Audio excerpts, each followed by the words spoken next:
नमस्कार दोस्तों, नव्य वो चैनल में आप सबका स्वागत है। आप सबसे निवेदन है हमारे चैनल को लाइक शेयर सब्सक्राइब करना ना भूलें। तो चलिए शुरू करते हैं आज की कहानी। ममता थी चिलचिलाती धूप में लू के थपेड़े खाती हुई पसीने से लथपथ हांफती हुई जैसे तैसे उस दुकान पर पहुंची। देखा तो बेटा वहां नहीं था, तो वो काउंटर के पास पड़ी कुर्सी पर बैठ गई। वहां आती ऐसी की ठंडी हवा से उनके शरीर की तपन थोड़ी कम हुई और बैठे बैठे कब आग लग गई उन्हें पता ही नहीं चला। तभी एक जोरदार आवाज़ उनके कानों में पड़ी। हड़बड़ाकर उन्होंने अपनी आंख खोली तो सामने गुस्से में उनका बेटा संदीप खड़ा था।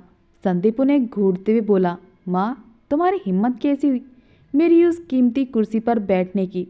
तमीज़ है या बुढ़ापे में सट्या गई हो? मेरी पूरी कुर्सी गंदी करके रख दी।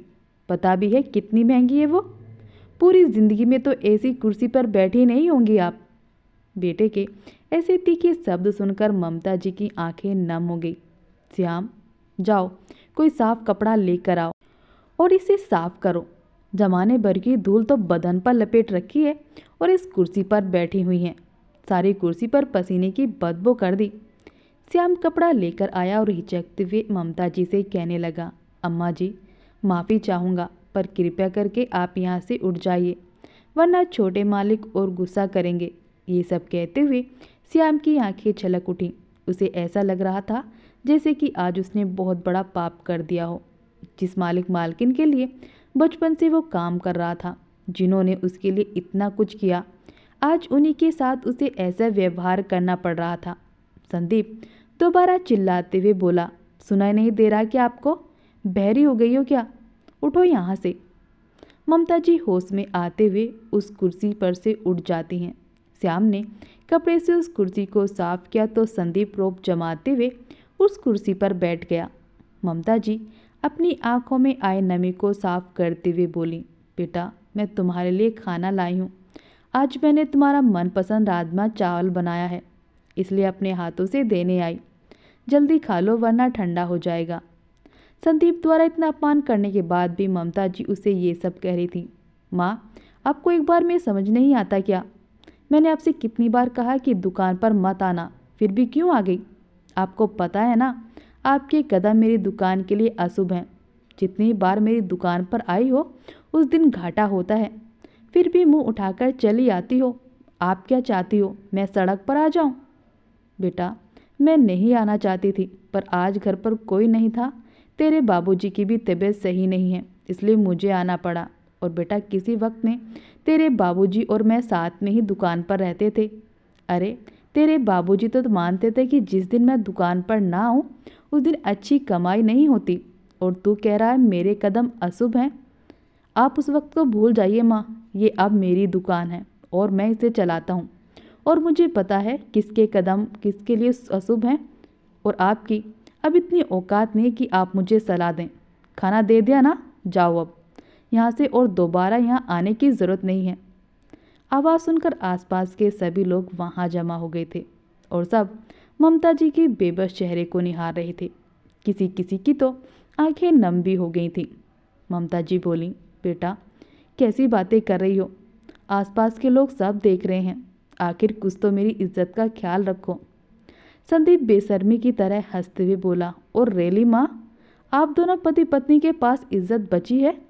ऐसा कहकर वो जोर से ठाका मारकर हंसने लगता है। बेटे का ये रूप देखकर ममता जी की आंखों में आंसू आ गए। वो अपना और अपमान सहन नहीं कर सकी और लोगों से नजरें चुराते हुए वहाँ से लौट आईं। घर आकर सीधे अपने कमरे में आकर धम से निडाल होकर अपने बिस्तर पर गिर पड़ी। जिन लोगों के बीच किसी जमाने में वो और उनके पति सर उठाकर जीते थे, आज उन्हीं लोगों के सामने उनके बेटे ने उनका अपमान करके उनका सर हमेशा के लिए झुका दिया था। घनश्याम जी के बार बार पूछने पर भी वो कुछ ना बोली, पर जब उन्होंने जोर दिया तो ममता जी रोते हुए सारी बात बताई। उन दोनों को आज अपनी ही परवरिश पर सर मार रही थी। शाम को बेटा घर आया तो उसने अपनी पत्नी के साथ मिलकर माता पिता को बहुत जलील किया। ममता जी ये सब बर्दाश्त नहीं कर पाई और धम से गिर पड़ी। उनके गिरने की आवाज़ सुनकर घनश्याम जी की हड़बड़ाकर उठे और अपनी धुंधली आंखों से आसपास देखा, लेकिन दूर दूर तक कुछ नजर नहीं आया। अभी कुछ महीने पहले ही तो। सोचते सोचते ही घनश्याम जी की पलकें भीग गईं। तभी बहू उनके कमरे में आई और कहने लगी, मैंने जो आपसे कहा था वो आपने किया कि नहीं, या अभी तक सो रहे हो? बहू, जिस घर को मैंने पाई पाई जोड़कर बनाया, उसे सजाया और अपना पूरा जीवन बिताया, क्या उस घर पर मेरा बिल्कुल भी अधिकार नहीं?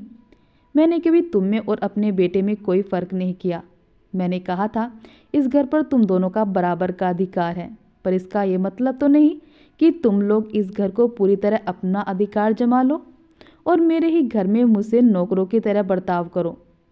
घनश्याम जी की बहू स्वाति से कहते हैं वो, देखिए पापा जी, आपने ही हमें घर का अधिकार दिया है और अब आप नहीं, आपका बेटा इस घर का मालिक है और माता पिता की पूंजी अपने बच्चों के लिए ही होती है। तो आपने ये घर देकर कोई एहसान नहीं किया है, सब माँ बाप देते हैं। और हमने ऐसे भी कौन सा नौकरों वाला व्यवहार कर लिया, बस नौकरों वाला कमरा ही दिया है। अभी तो आप घर में ही हो ना, घर से निकले तो नहीं हो।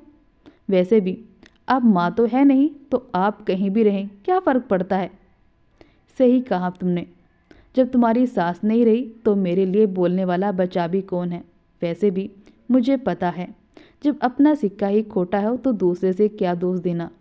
मेरे बेटे ही मेरी तरफ से नहीं बोलता तो तुमसे क्या उम्मीद रखूं? पर क्या कभी तुमने ये सोचा है कि जो तुम दोनों ने हमारे साथ किया है, कल को अगर तुम्हारे बच्चों ने तुम्हारे साथ किया तो तुम्हारा क्या होगा? जैसे मैंने अपना सब कुछ अपने बेटे पर लुटा दिया, उसे पढ़ा लिखाया, उसे लायक बनाया, ये घर बना कर दिया, उसकी शादी तुमसे करवाई, ये दिन देखने के लिए, ये सुनने के लिए कि ये घर अब संदीप का है और मेरा इस पर कोई अधिकार नहीं। देखिए पापा जी, मेरे पास ये बस फालतू की बातों के लिए टाइम नहीं है। आपको अगर रहना है तो इसी सर्वेंट रूम में रहना होगा, और जितनी जल्दी आप ये बात अपने दिमाग में बैठा लेंगे उतना ही आपके लिए अच्छा होगा। वैसे भी आप मुझे तो जानते ही हैं, जब मैं आपको सर्वेंट रूम में शिफ्ट करवा सकती हूँ तो घर से बाहर भेजने में मुझे समय नहीं लगेगा, इसलिए अपने हद में रहिए। ऐसा कहकर स्वाति वहाँ से चली जाती है। एक दिन पहले ही स्वाति ने घनश्याम जी का सारा सामान सर्वेंट रूम में रखवा दिया था और इस पर संदीप ने भी कोई प्रतिक्रिया नहीं दी थी। हैरान घनश्याम जी अपनी किस्मत को कोस रहे थे। अपनी पत्नी ममता जी की तस्वीर पलंग के किनारे टेबल पर रखते घनश्याम जी कहते हैं, मुझे समझ नहीं आ रहा, घर संपत्ति सब आपके बेटे की है तो मैं किसका हूँ? आखिर आप मुझे अकेले छोड़कर क्यों चली गईं? मुझे भी अपने साथ ले चलती, कम से कम ये दिन तो नहीं देखने पड़ते। पर आपकी किस्मत अच्छी है, इसलिए भगवान ने आपको पहले ही बुला लिया। काश मैं भी आपके पास आ पाता। घनश्याम जी ममता जी की तस्वीर से बात कर रहे थे। घनश्याम जी आंखें बंद करके उस दिन को याद करने लगे जब उनकी शादी ममता जी से हुई थी और वो दुल्हन बनकर इस घर में आई थी। उनकी शादी के कुछ साल बाद ही उनके माता पिता का देहांत हो गया और दोनों अपनी दुनिया में ही रहने लगे। ममता जी पढ़ी लिखी थी तो दोनों ने साथ में एक दुकान खोली और दोनों उसे चलाने लगे। समय बीता और जब संदीप पैदा हुआ तो उनका घर खुशियों से भर गया। उनकी खुशियाँ दुगनी हो गई। अब उनका वो तीनों अपने जीवन में खुश रहते। समय पंख लगाकर उड़ रहा था। एक एक पैसा जोड़कर घनश्याम जी और ममता जी ने ये घर खरीदा और बेटे को पढ़ाया लिखाया, उसकी सभी ज़रूरतें पूरी करी। बेटा पढ़ने के लिए बाहर चला गया। जब पढ़ाई पूरी करके लौटा तो कहने लगा कि वो विदेश जाकर कोई कोर्स करना चाहता है। घनश्याम जी बोले, बेटा हमारा बिजनेस बहुत अच्छा चल रहा है, तुम ये सब संभालो, विदेश जाकर क्या करोगे? पापा, मैं आपकी तरह दुकानदारी और बिजनेस में नहीं पढ़ना चाहता, मुझे जीवन में कुछ और करना है। इतना जब मुझे ये सभी करना होता तो मैं इतना पढ़ता ही क्यों? ये मेरा स्टेटस नहीं है। बेटा, हम इतने सालों से इस बिजनेस को कर रहे हैं, हमें आज तक किसी चीज़ की कमी नहीं हुई। इसी बिजनेस की वजह से हमारा नाम चलता है और तुम कहते हो ये तुम्हारा स्टेटस नहीं है। इसी तरह पिता पुत्र में काफ़ी बहस हुई। ममता जी ने घनश्याम जी को समझाया कि अगर वो अपने दम पर कुछ करना चाहता है तो उसे करने दीजिए ना। घनश्याम जी ने कहा कि ठीक है, इसे जो करना है करे, लेकिन एक बात याद रखें, कि जो तुम करना चाहते हो, अगर उसने तुम्हें सफलता नहीं मिली तो ये मत सोचना कि सारी संपत्ति मैं तुम्हें उपहार में दे दूंगा। बिना मेहनत किए तुम्हें कुछ भी नहीं मिलेगा। संदीप 1 साल के लिए विदेश चला गया। उसी वक्त उसकी मुलाकात स्वाति से हुई। स्वाति का ध्यान मौज मस्ती में ज़्यादा और पढ़ाई में कम था। संदीप ने उसे अपने बिजनेस के बारे में बताया तो वो काफ़ी खुश हुई। उसने सोच लिया कि संदीप के साथ ज़िंदगी आराम से गुजरेगी उसकी। संदीप को भी उसके साथ वक्त बिताना अच्छा लगता था। 1 साल तक पैसे बर्बाद करने के बाद भी जब संदीप से कुछ नहीं हुआ तो वह मुंह लटकाकर घनश्याम जी के आगे खड़ा हो गया। उसने कहा कि वो अब ये सब नहीं करना चाहता। मुझे जल्दी से पैसे कमाने हैं और अपनी लाइफ में सेट होना है। ममता जी ने कहा, बेटा अगर तुम कुछ नहीं करोगे तो कौन भला आदमी तुम्हें अपनी बेटी देगा। मेहनत तो तुम्हें करनी ही होगी। क्या तुम जिंदगी भर अपने पापा की कमाई पर जीना चाहते हो? तुम्हारे पापा ने तो पहले ही कहा था कि उनके साथ काम करो, पर तुम ही नहीं माने। अब अचानक क्या हो गया कि तुम जल्दी से जल्दी सेट होना चाहते हो? संदीप अकेले में अपनी माँ से बोला, माँ मेरी बात समझो। बाबूजी से बोलूँगा तो वो नाराज़ हो जाएंगे।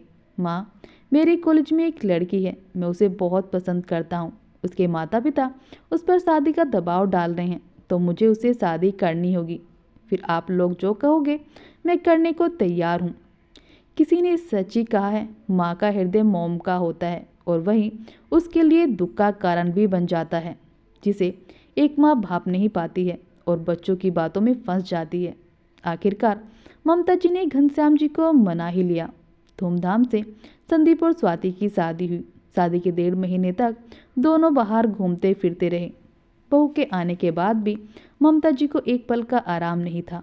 पत्नी की हालत देखकर घनश्याम जी चिंतित रहते कि कल को अगर उनको कुछ हो गया तो बेटे बहू ममता जी का ध्यान रखेंगे भी या नहीं।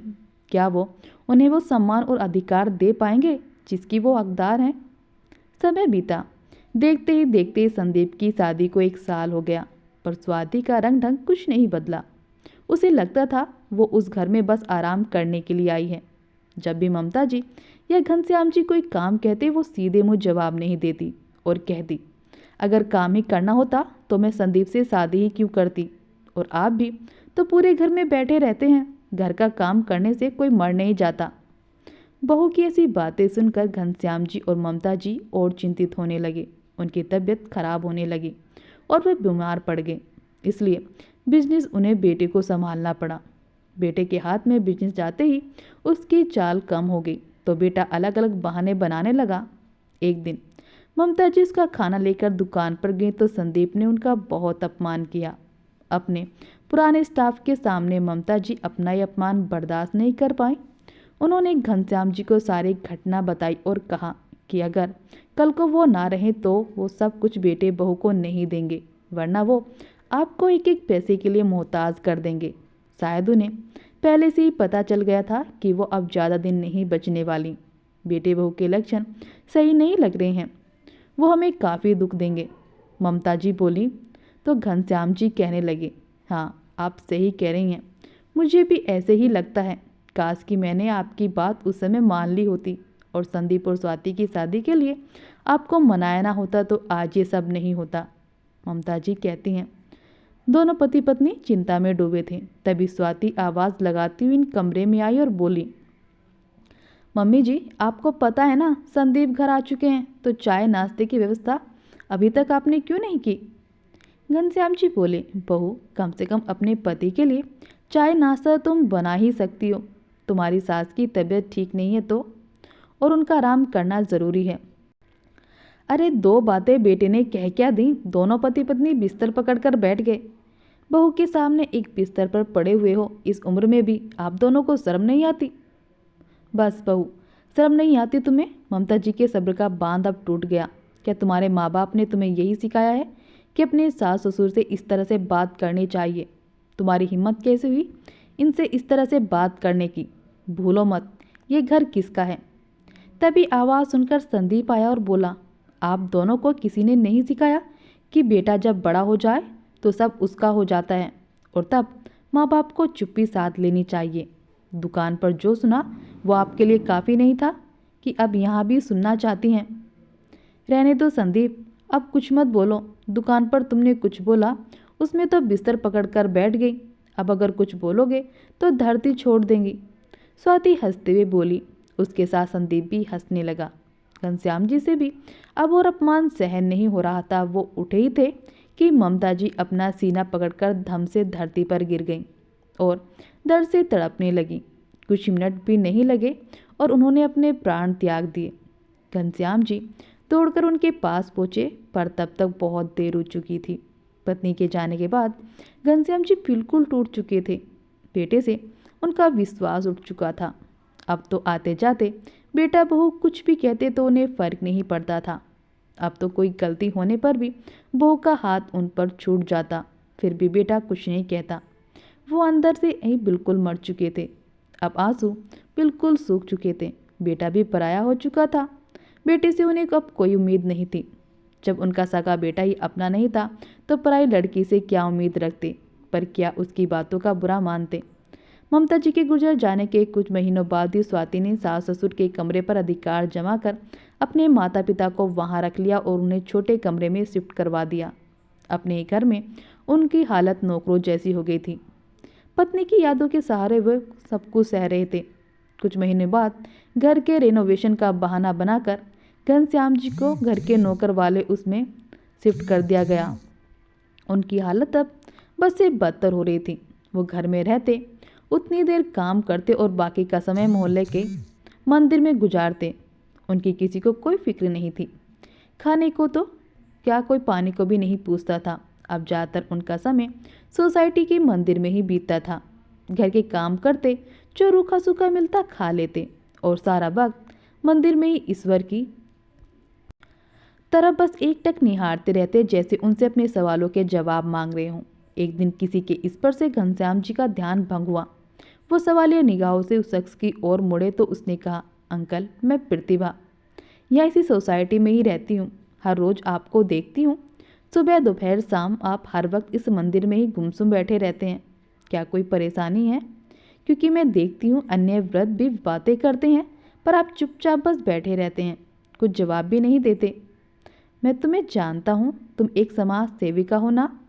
घनश्याम जी अपने ख्यालों से बाहर आकर कुछ सोचते हुए बोले, अंकल, मैं आपकी बेटी जैसी हूँ। आप अपनी बेटी समझकर ही मुझसे अपनी परेशानी साझा कर लीजिए, जिससे आपके मन का बोझ थोड़ा हल्का हो। या यूँ समझ लीजिए कि भगवान ने मुझे आपकी मदद करने भेजा हो। वो उन्हें सहानुभूति देते हुए प्यार से उनके पास बैठकर बोली। घनश्याम जी भीगी पलकों से उसे देखते हैं। उनकी विवाह के बाद से ही मनसा थी कि उन्हें पुत्री हो, पर भगवान को शायद ये मंजूर नहीं था। आज प्रतिभा के द्वारा अपने आप को उनकी बेटी कहकर संबोधन किए जाने पर उनकी पलकें भीग गईं। बेटी, जब बच्चे बड़े होते हैं तो माँ बाप अपना सब कुछ बच्चों पर लुटा देते हैं। भले ही वो खुद भूखे रह लेंगे, पर बच्चों को कभी किसी चीज़ की कमी नहीं होने देते। क्या सच में शादी के बाद बेटे बहू पराये हो जाते हैं? जब बेटे बहू हुई अपने माँ बाप के साथ इस तरह के व्यवहार करेंगे तो बुजुर्गों की देखभाल कौन करेगा? बड़े होते ही बच्चे कहते हैं कि घर संपत्ति सब उनकी है और सब उनके, तो माँ बाप किसके हैं? क्या उनका इतना भी दायित्व नहीं कि वो अपने पिता को थोड़ी इज्जत दें? ऐसा कहते कहते घनश्याम जी के मन का गुब्बार आंसू बनकर फूट पड़ा और उनकी पत्थर हो चुकी आंखें बारिश बनकर बरसने लगीं। उन्होंने प्रतिभा को एक एक बात बताया कि कैसे उनके बेटे बहू के कारण उनकी पत्नी गुजर गई, कैसे उन्हें अपमान के घूंट पीने पड़े, जिसे सुनकर प्रतिभा भी अंदर तक हिल गई। उसने उन्हें सहानुभूति दी और उनसे कहा कि उनके साथ न्याय होगा। किसी भी संतान को अपने पिता से इस तरह का व्यवहार करने का कोई हक नहीं। वो उन्हें न्याय ज़रूर दिलाएगी। बहुत दिनों बाद घनश्याम जी का मन हल्का हुआ। प्रतिभा बोली, अंकल जी, आप मेरे साथ मेरे घर चलिए, वहाँ आपको कोई तकलीफ नहीं होगी। घनश्याम जी बोले, बेटा, अगर घर जाकर मैंने काम नहीं किया तो बहू घर में तूफान खड़ा कर देगी, मुझे बहुत मारेगी। इतना कहकर वो चुप हो गई और अपने घर चले गए। प्रतिभा जी के पति एक पुलिस ऑफिसर थे। उसने जब ये सब उन्हें बताया तो उन्होंने कहा कि तुम्हें कानूनी तौर से उनकी मदद करनी चाहिए, ये सब अपराध है। ऐसा करने से आगे चलकर कोई भी बच्चा अपने माँ बाप के साथ ये सब करने से पहले 100 बार सोचेंगे। प्रतिभा के पति ने उसे वकील से बात करने की सलाह दी तो प्रतिभा ने एक वकील से बात कर ली और अगले दिन घनश्याम जी को सारी बात बताई तो उन्होंने कहा कि वो अपने बेटे पर केस नहीं करना चाहते। तब प्रतिभा ने कहा कि क्या वो चाहते हैं कि जो आंटी के साथ हुआ वो किसी और माता पिता के साथ हो।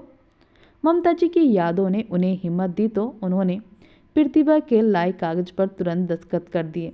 करीब एक हफ्ते बाद जब स्वाति घनश्याम जी को अच्छे से ना काम करने के लिए उनका अपमान कर रही थी, तभी प्रतिभा कुछ लोगों को उनके पति के साथ लेकर उनके घर पर पहुंची और सबको साक्षात सबूत पेश किया।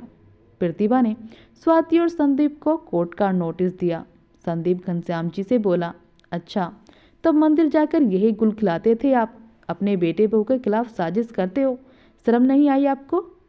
स्वाति बोली, मैंने तो पहले ही कहा था कि घर अपने नाम कर लो, जितने सीधे ये दिखते हैं उतने सीधे हैं नहीं। प्रतिभा घनश्याम जी के पास जाकर खड़ी हो गई तो वो बोली, बहू मैंने तुम्हें सबका अधिकार दिया पर मेरी जिम्मेदारी कौन लेगा। तुम लोगों ने मेरी हालत किसी नौकर से भी बदतर कर दी है। जब तुम अपनी जिम्मेदारी नहीं निभा सकते तो क्यों मैं तुम्हें अपना सब कुछ दूं। तुम्हारा यहाँ रहने का अब कोई अधिकार नहीं, तुम दोनों यहाँ से जा सकते हो। ओ बुढ़े, तू निकालेगा हमें, औकात देखी है अपनी, एक छापड़ लगाऊंगी तो सारी अकल ठिकाने आ जाएगी। स्वाति बेशर्मी से घनश्याम जी पर अपने हाथ उठाने लगी पर प्रतिभा ने उसका हाथ पकड़ लिया और खींचकर 2 तमाचे जड़ दिए। खबरदार, अगर अंकल जी पर हाथ भी उठाया तो या उन्हें हाथ लगाने की कोशिश भी की तो पकड़ लो इन दोनों को। प्रतिभा के पति ने पुलिस वालों से कहा। दोनों को पुलिस ने पकड़ लिया। दोनों दलीलें देते रह गए। पुलिस वाले दोनों को ही पकड़ कर ले गए। उन्हें जेल हो गई। अब घनश्याम जी उस घर में अकेले रहते हैं परंतु सम्मान की जिंदगी जीते हैं, जो किसी के लिए भी बहुत बड़ी बात है। प्रतिभा और उसके पति हफ्ते में 2 बार उनसे मिलने आते और उन्हें ज़रूरत का सामान दे जाते। उन्होंने घनश्याम जी से अपने साथ रहने के लिए कहा था पर उस घर में उनकी और ममता जी की यादें बसी हुई थी, इसलिए वो नहीं माने। प्रतिभा ने उनके लिए नौकर का इंतजाम कर दिया था जो अब दिन रात उनका ख्याल रखता था। घनश्याम जी अब अच्छे से उस नौकर के साथ रहते थे। तो दोस्तों, आप सबको क्या लगता है, घनश्याम जी ने अपने बेटे बहू को जेल भिजवा कर सही किया या गलत? कमेंट बॉक्स में अपने राय विचार लिखकर ज़रूर बताइएगा। धन्यवाद।